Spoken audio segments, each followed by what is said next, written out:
Hey, what's going on, everybody? This is Tyrone back with Tech Life.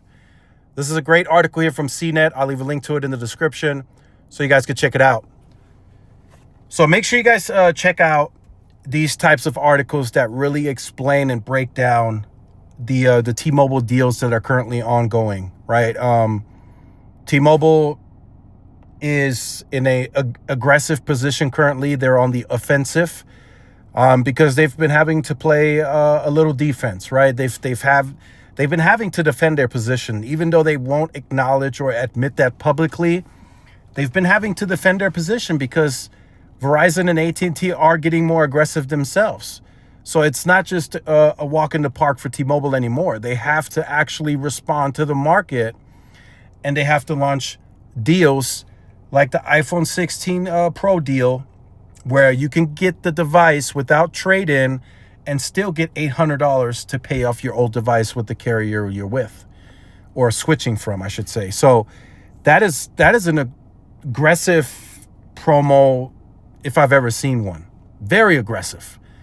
I mean, you're talking, you're covering the cost of the 16 Pro, whatever that cost is, and then you're still giving the customer $800 to pay off their old device, or up to whatever the, if your device is $500 left, they're not going to give you $800. So that's a lot of acquisition cost, right? So T-Mobile is trying to, out of all of that T-Mobile is putting into it, right, the acquisition cost, they're trying to squeeze out an ROI on it. So oftentimes T-Mobile is claiming to still be cheaper than the competition, right? So they're giving you a third line for free, while they're still competing as aggressive as I've ever seen them on acquisition costs, right? So they're giving you a third line free, and they're paying, what could be possibly like close to $2,000, right, on just for one line. They're doing this up to 4 lines. So you do the math on that.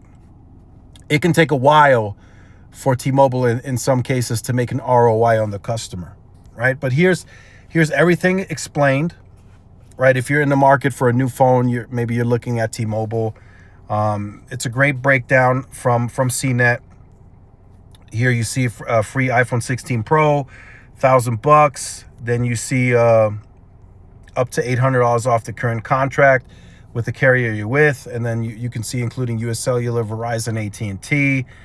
Then you see the 5-year price guarantee. I don't really put too much on that, and if I were you, I wouldn't either, right? I wouldn't make this my buying decision, right? The 5-year price guarantee or the 3-year price guarantee with Verizon, I would not make that a part of my buying decision, because each of them have the capability to raise your price. They can add a new fee. Administrative fees can be increased, so they can still raise price even though they have pricing guarantees. And then save 20% on family plans versus competitors. This is a really good article, really good breakdown. And then it also says why these deals matter. You more or less need a phone with reliable coverage these days, but costs can add up quickly. Whether you're looking to upgrade your mobile device or shopping for the best family plans, these T-Mobile deals can help save you some serious cash each month. So it's true, right? People are looking to best bang for the buck, cheapest cost. People are looking for that. In my opinion, I still don't think T-Mobile is going as hard as they may need to. Just basing that off of the last quarter and them hitting a little bit below estimates on the growth. And you guys saw what happened to the stock, even though the stock's rebounding a bit.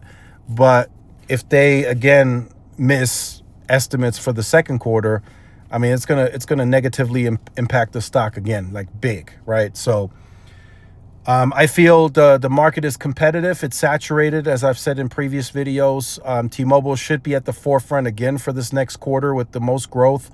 But will they hit estimates remains to be seen. And then we have to see, we also have to sit back and really break down how AT&T may be gaining on T-Mobile on overall growth. And then we have to look at Verizon as well. But for now, here's a breakdown on the deals that T-Mobile's currently offering. And then as we see T-Mobile shift right into whatever they may need to shift into next, I made videos right detailing the new plans, the new home internet plans for Verizon, right? T-Mobile has to look at that when that comes out towards the end of the month. And they have to keep an eye out on the competition and see how the competition is moving right through the rest of the quarter and then into the next quarter, see who's doing what and who's getting more aggressive. And T-Mobile will have to make change and adjust based on that because the market is just that competitive. So let me know your thoughts in the comments, like, share, subscribe, and I'll see y'all in the next one. Peace.